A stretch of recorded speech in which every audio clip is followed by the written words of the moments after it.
और करुणा माने यहाँ प्राणियों के प्रति मन में ऐसी सोच, ऐसा एक जज्बा जो अनुभव हो, जो कि किसी भी सूरत में, किसी भी हालात में, कि प्राणियों को मैं भी कभी त्यागूंगा नहीं, ये मन में एक विश्वास के तौर पर होना चाहिए। जैसे कि ये मिसाल उदाहरण के तौर पर जब हम किसी प्राणी को देखते हैं, 3 तरीके के जो दुख होते हैं। दुख है जो हम एकदम समझ जाते हैं। कोई तकलीफ में हो प्राणी, जीव जंतु, तो उसे देखते ही हम समझ जाते हैं। बेचारे सोचकर हम कि इसके दुख दूर हो, इतना हमारे में सोच आ जाता है कि वो दुख ही है, दुख है जो साधारण दुख है, समझना आसान होता है बेचारा सोच करके।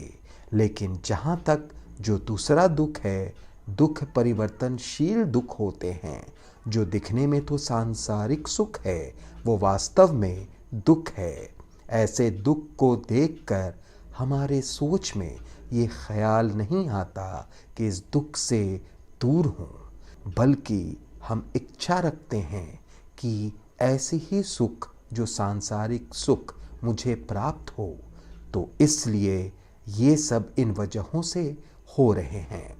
हमें वास्तव में जो कि दुख पहचान में नहीं आया, समझ नहीं पाए, इस वजह से हो रहा है। इसलिए सबसे पहले स्वयं अपने हालात जो हैं, अपनी ज़िंदगी के जो हालात हैं, उसे समझते हुए इस चीज़ को समझे और फिर इस जन्म के प्रति और जन्मों जन्म के प्रति, आने वाले जन्म के प्रति इस तरह के लक्ष्य रखते हुए बौद्धिक ज्ञान की प्राप्ति के लिए, जैसे कि मिसाल के तौर पर जब वो शोध करते हैं, पीजीटी करते हैं, तो शोध करने के लिए तो एकदम से पीएचडी नहीं हो सकता, शोध नहीं कर सकते। सबसे पहले तो छोटी पाठशाला से गुजरते हुए, शिक्षा प्राप्त करते हुए शोध कर सकते हैं। बिना छोटे जो पाठशालाएं होती हैं, लघु जो पाठशालाएं होती हैं, उन पाठशालाओं के अध्ययन किए बगैर जो कि पीएचडी या शोध नहीं कर सकते। उसी तरीके से ज्ञान की प्राप्ति के लिए भी छोटे छोटे जो ज्ञान होते हैं, शुरुआत के तौर पर शुरू करते हुए और केवल एक दफ़ा के प्रार्थना करने से संभव नहीं है। आचार्य आतिशाह के जो बोधि जो पुस्तक है, ग्रंथ है, उसमें भी जैसे 3 तरीके के पुरुष अभ्यास करने के लिए 3 तरीके के इंसान जो कर्म के तौर पर रखे गए हैं। जो शुरुआत, जो इंसान, जो साधारण व्यक्ति है, वहाँ से शुरुआत करते हुए देवताओं और मनुष्य के जन्म ज्ञान प्राप्त करते हुए बुद्ध की ज्ञान की प्रस्थान होता है। तो इसलिए यहाँ जैसे कि आचार्य कमलशील के भावना क्रम में बताए गए हैं, ध्यान समाधि करते हुए जो कि समय के अनुसार, यानी कि समय बनाना बहुत ही ज़रूरी है। समय में 2 तरीके के समय बनाए जा सकते हैं। एक तो जब आप ध्यान कर रहे होते हैं, वो समय होता है। दूसरा समय जब ध्यान से जागने के बाद, एक तरीके से ध्यान से उठने के बाद जो समय होता है, वो एक समय होता है। तो इस तरीके से 2 समय बताए गए हैं। तो जैसे कि जब पूजा पाठ ध्यान कर रहे होते हैं, उस समय एक तरीके का अपने पुण्य की वृद्धि के लिए, पुण्य के विकास संभार जो कि कर रहे होते हैं, उसके लिए जैसे कि ग्रंथ में ये कहा गया है, सबसे पहले तो जिनकी शरण में हम जा रहे हैं, उन शरणदाताओं को अपने समक्ष जो कि ध्यान करते हुए, भावना करते हुए, कल्पना करते हुए, एक तरीके से धार्मिक कल्पना करते हुए कि हाँ, मेरे समक्ष जो कि विराजमान है शरणदाता, तो इस तरीके से ध्यान करते हुए, जैसा कि बोध चरितार्थ में यहाँ जो कि इस पाठ में जो निकलेगा,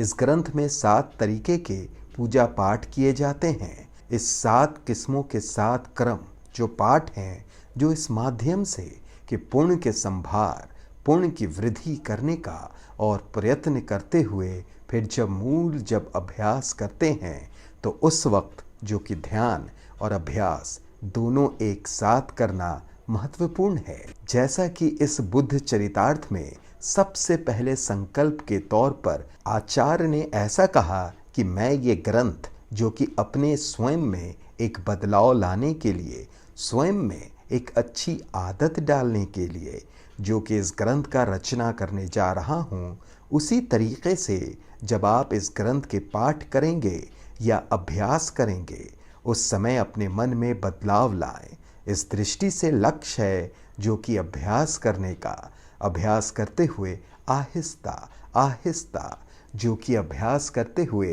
अपने मन में एक बदलाव लाने का। और फिर जहाँ हमारे जब ध्यान करते हैं तो ध्यान करते समय नज़र किस ओर होती है, तो नज़र जो है, ध्यान की दृष्टि जो होती है, वो दृष्टि जो है, नज़र जो है, वो एक तरीके की सच्चाई पर नज़र रहना चाहिए, यथार्थ पर, परमार्थ पर, परम अर्थ पर जो कि हमारे नज़र रहना चाहिए, ध्यान रहना चाहिए, जो वास्तविकता पर ध्यान रहना चाहिए। उसके बाद की जो दूसरा जो सोच है वो उस सोच के प्रति, उसके मूल यानी कि स्वभाव पर एक ध्यान रहना चाहिए। और इस तरह से जब ध्यान भावना करते हैं, भावना करने के भी 2 तरीके होते हैं। एक तो देखिएगा काट छांट करते हुए, एक तो विचार के माध्यम से भावना करना होता है,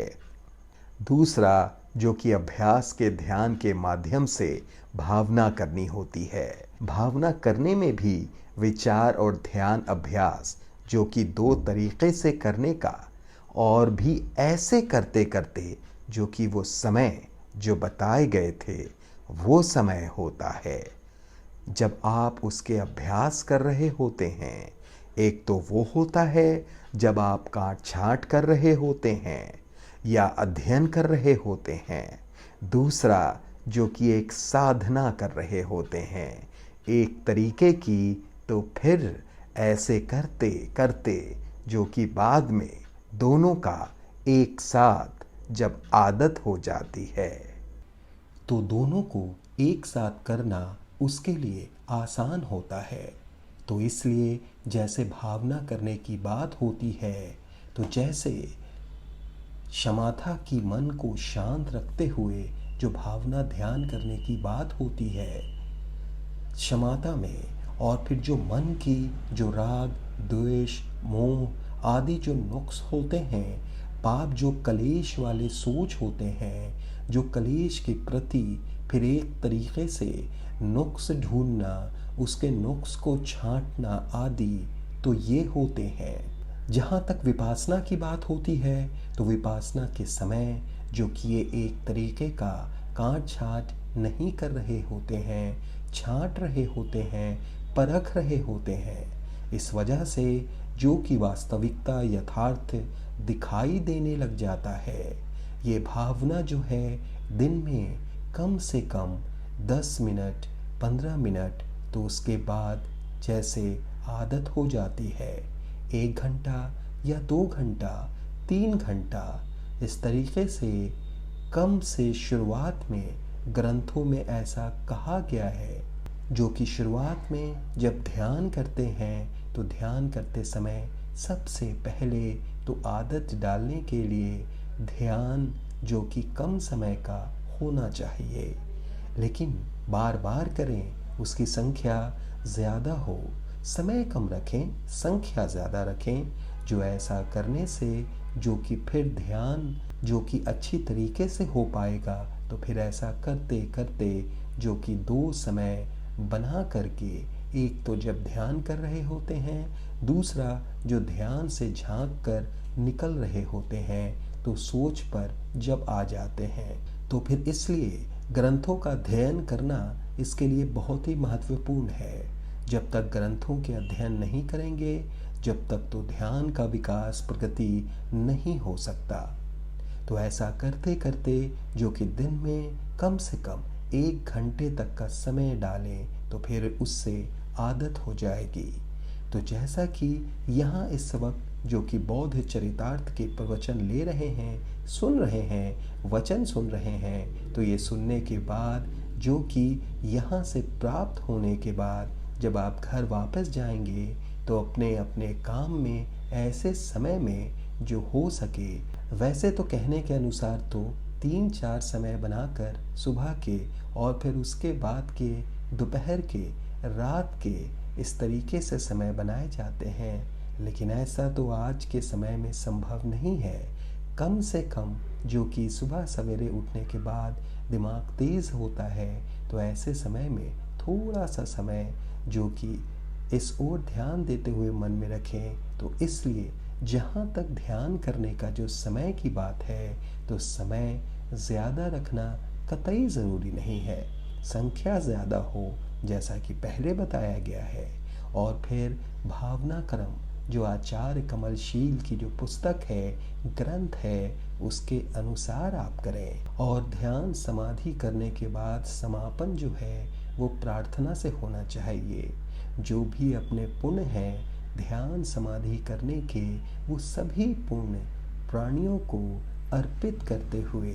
और जहाँ तक ध्यान समाधि करने की बात है वो अपने समय के अनुसार करें, कम ज़्यादा जो भी करें आप। लेकिन जो दूसरी बात ध्यान करते समय जो कल्पना करने की बात है, एक तरीके की जो धार्मिक कल्पना, जो प्रार्थना करते समय ध्यान करने की जो बात है, उस समय अपने समक्ष भगवान, मुनि जो कि विराजमान है, ऐसी श्रद्धा रखते हुए, और उनके जो आसपास में जो पाठ कर रहे हैं 3 भारतीय नालंदा के 17 जो महान पंडित हैं, वो जो सभी भगवान के आसपास विराजमान हैं, ऐसा ध्यान करते ज़्यादा कुछ सोचने की, विचार करने की ज़रूरत नहीं है। और फिर ऐसा भी ध्यान जो है साल से साल, महीने से महीने करते जाएं, तो उससे ज़रूर परिवर्तन आपके जीवन में आएगा और उससे लाभ होगा। तो यहाँ इसके बाद जो कि बौद्ध चरितार्थ के पापदेश का दूसरा अध्याय जो कि शुभारंभ कर रहे हैं, जो पेज नंबर 59 है, जो जैसा कि इसमें कहा गया है कि उस बौद्ध चित्र रूपी रत्न को अच्छी तरह ग्रहण करने के लिए मैं बुद्धों की निर्मल तथा रत्न के समान सभी धर्मों और गुणों के सागर अथवा बौद्ध स्तूपों की पूजा करता हूँ। यहाँ से पाठ करते हुए और फिर जैसे कि सबसे पहले श्लोक के जो विषय में, जैसा कि अभी इससे पहले भगवान क्रम आदि जो बताए गए थे, तो ऐसा भगवान बुद्ध स्वयं हमारे समक्ष विराजमान ध्यान करते हुए उनके आसपास में 17 जो महापंडितों के समक्ष, और ऐसा जो बौद्ध चित्त रत्न वाले बौद्ध चित्त हैं, वो जैसा कि उसके प्रति बौद्ध चित्त धारण करने के प्रति तथागत यानी कि बुद्ध और उनके जो धर्म है, धर्म माने यहाँ खास करके तीसरा और जो चौथा सत्य है, दुख निरोध अष्टांगिक मार्ग के सत्य, तो ये धर्म है। तो ऐसे बुद्ध धर्म संघ के प्रति, अपने बुद्ध धर्म के प्रति, अपनी ओर से उनके प्रति, बुद्ध स्तूपों के प्रति, उनके समक्ष पूजा करने का, और जैसे कि पूजा करने के जो साधन होते हैं, जैसे कि इसमें दूसरा तीसरा श्लोक है, उसके माध्यम से श्लोक में जितने भी पुष्प तथा फल हैं, औषधियाँ हैं, जितने बहुमूल्य रत्न हैं तथा मन को लुभाने वाला जल है, मैं उन्हें अर्पित करता हूँ। और अन्य जितने रत्नों से युक्त पर्वत, जितने सुंदर एकांत वन प्रदेश हैं, जितने भी सुसज्जित फूलों की लताएं हैं, फलों से लदी और नम्रता से झुकी, तो इस तरीके से यहाँ से पाठ करते हुए जाएं आप। और यहाँ से महामहिम जी द्वारा पाठ कर चुके हैं, तो उन्हें दीक्षा के तौर पर आपको प्राप्त कर चुके हैं। और पांचवें जो श्लोक है, जैसा कि इसमें लिखा गया है, पांचवें और छठे में इन वस्तुओं का मन में ध्यान करते हुए हाथों में लिए हुए मैं मुनिवरों और उनके सुपुत्रों को समर्पित करता हूँ। और करुणा में बौद्ध स्तूपों और श्रेष्ठ वस्तुओं को अपने अनुकंपा से ग्रहण कर मुझ पर कृपा करें। तो एक जो पूजा के साधन होते हैं, ध्यान के माध्यम से, ध्यान के द्वारा सोच करके एक साधन होते हैं, और एक साधन होते हैं जो हमारे समक्ष होते हैं, जो खरीद करके एक चीज़ें होती हैं। तो ये दोनों ही पूजा के साधन जो बौद्ध स्तूपों के समक्ष, और फिर 7वें श्लोक में, क्योंकि मैंने कोई पुण्य नहीं किया और मैं बहुत ही निर्धन हूँ और पूजा के लिए मेरे पास और कुछ नहीं है, ये मेरा जो कुछ भी है नाथ उसे स्वीकार करें। इस तरीके से करते हैं। और जैसे कि इसमें कहा गया है 9वें श्लोक में कि तुम्हारे स्वीकार करने से मैं निर्भय हो जाऊंगा और बिना किसी भय से प्राणियों की हित करूंगा। पहले के पापों को नष्ट कर आगे कोई पाप ना करूंगा। तो ये संकल्प जो है, जहाँ तक इसमें किसी भय के जो कहा गया है, तो बिना किसी भय के यहाँ मतलब होता है गौरव होना, फक्र होना, मन में एक उत्साह। तो इसलिए यहाँ अपने शरीर को भी समर्पित करने की बात होती है। तो शरीर को बौद्ध स्तूपों के समक्ष समर्पित करने की बात है। तो एक ये शरीर है जो हमें खुद को एक प्राप्त है। तो ये शरीर पर अगर किसी का हक है तो खुद उसी का है, स्वयं का है। तो इसलिए ये वैसे तो जिस्म है, ज़बान है, अपना मन है, तीनों को अपने काबू में है, तो खुद अपने पास है, किसी और के पास नहीं है। तो ये तीनों विशेष करके अपना शरीर है जो कि बुद्ध धर्म के समक्ष समर्पित करते हुए मैं बौद्ध स्तूपों, बुद्ध धर्म संघ आपके शरण में जा रहा हूँ और आपके प्रजा यानी कि आपकी जनता में एक सदस्य के रूप में जाऊंगा। और क्योंकि महायान धर्म के जो कि दूसरे के कल्याण करने के लिए, दूसरे के हित में है, तो इसलिए अपने शरीर रूपी उनके समक्ष काम करने के लिए, और जैसे कि आचार्य नागार्जुन के रत्नमाला में भी कहा गया है, बौद्ध चरितार्थ में भी कहा गया है, इस ग्रंथ में भी, जो जैसे जल वायु का उदाहरण देते हुए स्वयं भी, क्योंकि प्राणियों के हित में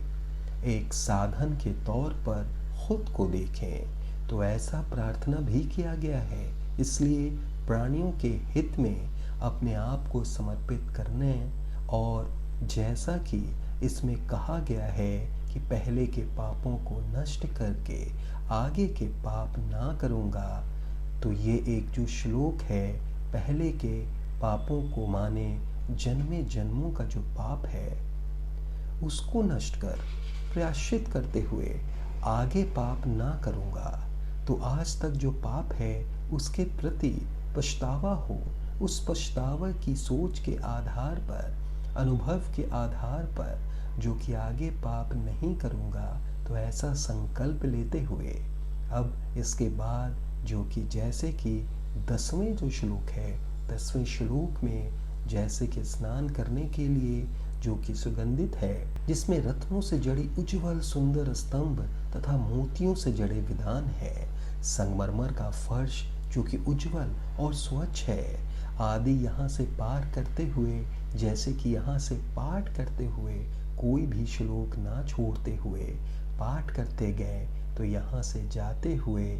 कि आप जैसे कि स्नान के लिए आदि पर, क्योंकि जैसे कि भारतीय संस्कृति की परंपरा के अनुसार जैसे कि स्नान करवाते हैं, तो यह स्नान करने के विषय से होते हुए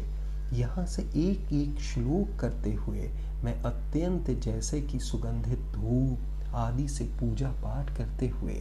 यहाँ से, और फिर 10-11वें श्लोक जो 12 जो उनके पुत्रों से जुड़े कलश को अत्यंत सुगंधित पुष्पों से भरे हैं, जिन्हें संगीत के साथ स्नान अर्पित करूँगा। और फिर 12वें श्लोक ये हो गया, निर्मल वस्त्रों से शरीर को पोंछूंगा।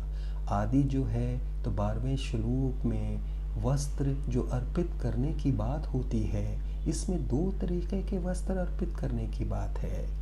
पहला वस्त्र जो कि बौद्ध स्तूप, जो कि बौद्ध भिक्षु के रूप में, सन्यासी के रूप में है, जेवर आदि जो वस्त्र अर्पित करने की होती है, और जो बौद्ध स्तूप यानी देवता के रूप में या गृहस्थी के रूप में जो है, तो उनके अनुसार लिबास के अनुसार जो कि बौद्ध स्तूप जैसे कि समुद्र भद्र है,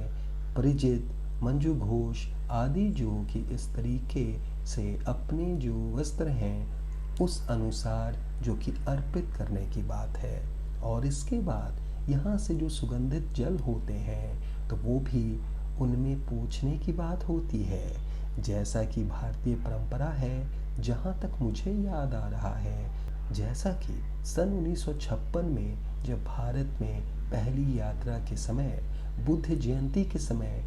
मुझे आमंत्रित किया गया था, तो किसी एक जगह में, किसी एक मंदिर में वहाँ इस तरीके से पूजा अर्चना की गई थी और मुझे इसकी जानकारी नहीं थी। तो इसलिए जो कि मैंने जो सुगंधित जल हाथ में रखे थे उसमें मैंने पूछने की बजाय मैंने पी लिया था। तो ये एक भारतीय, जैसा कि इसमें लिखा गया है कि इन चीज़ों से आपको ज्ञात है, तो यहाँ से पाठ करते हुए एक एक श्लोक पार करते हुए महामहिम जी द्वारा और फिर जैसे झंडा आदि जो भी है तो इसमें इसके पाठ करते गए हैं, तो दीक्षा के तौर पर आपको प्राप्त हो चुके हैं। और यहाँ से आखिर में जो कि ये सभी झंडा आदि जो भी पूजा के साधन हैं वो तथागत बुद्ध और बौद्ध स्तूपों के समक्ष विक्षेप करके मुनि के समक्ष जो कि अर्पित करता हूँ, ऐसा ध्यान करते हुए। तो यहाँ इसके बाद जो कि अब 20वें श्लोक हैं वहाँ से प्रारंभ हो रहे हैं। इसके अलावा अन्य सभी प्राणियों को प्रसन्नता तथा आनंद देते हुए वादों के साथ सुंदर संगीत प्रस्तुत करूँगा। तो यहाँ से जो शुरू हो रहा है ये मन के द्वारा ध्यान करते हुए जो पूजा के साधन हैं वो कल्पना के तौर पर ये बताए गए हैं। तो इसलिए स्वयं अपने जो जिस्म हो गया, जुबान हो गई, मन हो गया, तो ये 3 द्वार दरवाजे जो हैं बौद्ध स्तूपों के समक्ष पूजा के तौर पर अर्पित करने की जो बात है, तो इन 3 द्वारों को पूजा के साधन के तौर पर मानते हुए अर्पित किए गए हैं। और इसके अलावा सभी प्रतिमाओं को पुष्पों, रत्नों की निरंतर लगातार वर्षा होती रहे। इसके बाद जैसा कि मंजू घोष जैसे बुद्ध की पूजा करते हैं उसी तरह मैं भी पूजा करता रहूँगा और उसके विभिन्न अंगों के सागर में, गुणों के सागर में बौद्ध स्तूपों की स्तुति करूँगा। और यहाँ स्तुति संगीत में बादल उमड़ पड़े और 10 दिशाओं के संपन्न बुद्ध क्षेत्र में जितने अणु हैं, मैं त्रिकाल की बुद्ध तथा तथागतों को उतनी संख्या में प्रणाम करता हूँ और सभी बौद्ध स्तूपों, मंदिरों की वंदना करता हूँ और साथ में आचार और वंदना के योग्य तपस को प्रणाम करता हूँ। तो ये जो विषय बताए गए हैं, मंदिरों की वंदना करता हूँ आदि जो है, मंदिरों का मतलब जो कि यहाँ बुद्ध के जितने जो तीर्थ स्थल हैं, तीर्थ स्थलों को याद करना, वैसे ही बौद्ध स्तूपों को बुद्ध के ज्ञान की प्राप्ति से पहले जब अभ्यास कर रहे थे उस समय के जो स्थान है उस स्थान को याद करते हुए वंदना करना, क्योंकि जो वंदना करने की बात हो रही है यहाँ, और जब मुझे पूर्ण रूप से बौद्ध की प्राप्ति ना हो जाए तब तक मैं बुद्ध की शरण में, धर्म की शरण में तथा बौद्ध स्तूपों की शरण में जाता हूँ। तो ये वंदना करने की यहाँ से बात हो रही है और फिर सभी दिशाओं में स्थित बुद्धों तथा महास्तूपों से हाथ जोड़कर निवेदन करता हूँ। आदि अथवा प्रारंभ रहित संसार में अथवा इसी जन्म में मुझ जैसे पशु से पाप तो इससे पहले जैसे कि यहाँ पाप द्वेषणा से पहले जो कि पूजा अर्चना करना ज़रूरी है, तो पूजा अर्चना करना जो है वो एक तरीके की जो कंजूसी है, जो कंजूस को ख़त्म करने के उपाय होते हैं। पूजा के साधन जो कि इकट्ठा करके, खर्च करके या ध्यान करके हमारे मन में जो कंजूसी के संस्कार हैं उसे ख़त्म करना, प्रायश्चित करने के लिए होते हैं। जहाँ तक नमन करने की बात होती है, नमस्कार करने की, वंदना करने की जो बात होती है, तो अपने मन में जो अहंकार है वो अहंकार को ख़त्म करने के लिए होता है, संस्कार को ख़त्म करने के लिए होता है। उपाय है वो जैसे मिसाल के तौर पर जब गुरु भी प्रवचन देते हैं, प्रवचन देने से पहले सिंहासन पर विराजमान होने से पहले अपने आसन को नमन करते हैं 3 बार। जो घुटने टेक करके नमन करते हैं, तो नमन करते समय अपने जैसा कि भगवान गौतम बुद्ध हैं उस तरीके से जो इस ग्रंथ से संबंधित जो परंपरा है, गुरुजनों को याद करते हुए, जो ग्रंथकार हैं उनको याद करते हुए, नमन करते हुए, घुटने टेक करके, क्योंकि अगर घुटने टेक करके नमन ना करें तो फिर अपने आसन पर विराजमान होने के बाद जो कि अहंकार ही पैदा हो सकता है, नश्वरीय है। तो ऐसा सूत्र जो कि पाठ करते हुए अंगूठी पाना होता है, तो इस तरह ये एक करने से जो कि मन में लगाव और लालच पैदा ना होने का लाभ रहता है। तो इसलिए शायद अपने गांव में, अपने देश में देख सकते हैं कि कई जगह ऐसा होता है, ना कि हमारे अपने गांव में, जैसे कि कोई व्यक्ति होते हैं जो कि बहुत ही घमंडी होते हैं, देखते ही पता चलता है, सीना तान के चलना आदि। तो इस तरीके से एक दफ़ा जब मैं चीन गया था, वहाँ जो मेरे साथ साथी थे, तो मेरी बात हुई तो फलाना जो विद्वान है वो बड़ा सीना तान के बैठे हुए हैं। तो इस तरीके से बात होती है। तो इस तरीके से घमंड अहंकार है जो कि उसे ख़त्म करने के लिए एक नमन करना ही